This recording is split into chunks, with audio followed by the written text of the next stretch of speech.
So I've got a pretty bonkers story about cronyism, political corruption, and environmental pollution to tell you all about today. A story that I legitimately don't think any news media has talked about, and as far as I can tell, nobody on this platform has made a video exposing. The story begins in 1938 when the local corporation bought an industrial park in Edgewater, New Jersey. This industrial park included a building that's simply called Building 12 in the relevant lawsuit that I'm pulling all this information out from. A different company named Amlin Properties bought the local industrial park in 1965, and soon after, they discovered that Building 12 was positively overflowing with PCBs. PCB stands for polychlorinated biphenyl, exposure to which leads to cancer, neurological disorders, and immune system suppression. So Amlin was understandably upset about the PCB contamination, which is why in 1997, Amlin sells this PCB contaminated land to North River, which is affiliated with a man named Fred Daibes.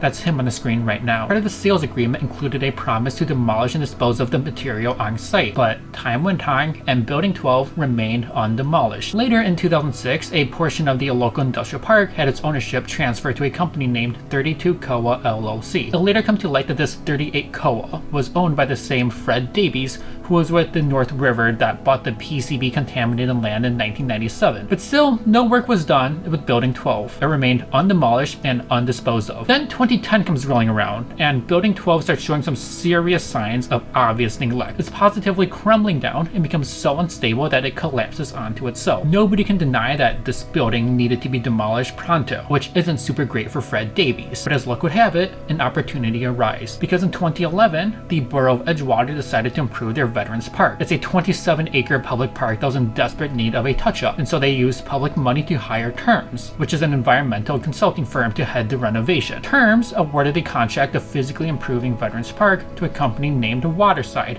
which is managed by, you guessed it, Fred Daibes. The renovation of Veterans Park ran into a pretty major hiccup when Waterside didn't have enough filling material to complete the project. But Fred Daibes saw an opportunity to shoot two birds with one stone. An opportunity to make a quick profit with taxpayer money at the expense of the same taxpayer's health while getting rid of a pesky thorn in his side. He takes the PCB contaminated rubble from Building 12 and dumps it into Veterans Park to be used as a missing filling. An EPA survey on the location found that after Fred Daibes worked his magic, the PCB levels at Veterans Park were far above what they had been at previously. So the park was closed off and the expensive cleaning process began. It's literally a psychopath's version of upcycling. But this next part of the story is what really takes us to a whole new level. This man on screen right now is Senator Bob. He's a New Jersey senator who's been indicted on some absolutely bonkers bribery and corruption charges. The most recent one being last year when he accepted bribes and luxury cars, mountains of cash, and whole piles of gold bars.